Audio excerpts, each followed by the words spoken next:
کل کی ویڈیو ہے، 3 غیر مسلم لڑکوں نے مل کر کے کالج سے بچی کو بلایا اور اس کو مار کر کے اسکارپیو میں لے گیا، 3 دن ریپ کیا اور ریپ کرنے کے بعد اس کے جسم کو سریعام لے کر کے پھینک دیا۔ آئے دن یہ خبریں آ رہی ہیں۔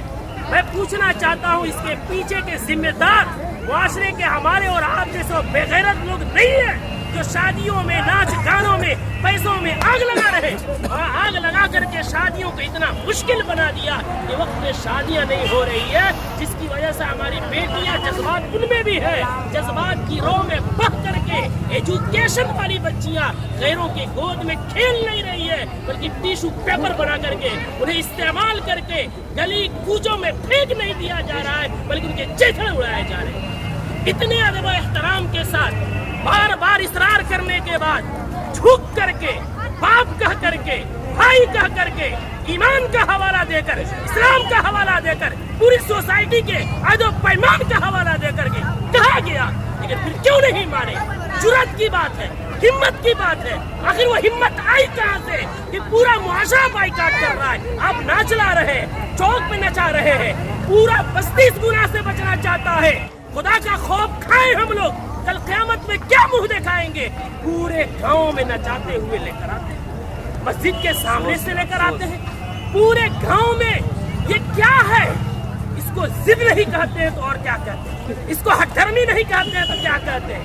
کون ہے وہ مولوی، کون ہے وہ عالم دین جس نے قرآن اور حدیث پڑھا ہے اور اتنی سختی سے منع کرنے کے بعد اس مجلس میں اس شادی میں ناچ گانا ہو اور وہ نکاح پڑھائے؟ اس کا قرآن اور حدیث اجازت دیتا ہے؟ میں تو احترام کرتا ہوں کہ انہوں نے پہلے ہی جو ہم سے محبت اور شفقت کے ساتھ اقرار کیا ہے۔ کون ہے ایسا جو جس مجلس میں ناچ ہو رہا ہو، جس اسٹیج میں ویشیوں کا دھندا چل رہا ہو، جس اسٹیج میں کھڑا ہو کر کے بہنوں کے پاؤں میں گھنگرو باندھا جا رہا ہو، ان کے سروں سے دوپٹے کھینچے جا رہے ہو، جس نکاح جو عبادت ہے اس عبادت کے اندر معاشرے کے لنگے اور لفنگے اور لونڈے عورتوں کے پیچھے تالیاں بجا رہے ہو، وہ نکاح میں کس مولوی کا علم اجازت دے گا نکاح پڑھانے کا؟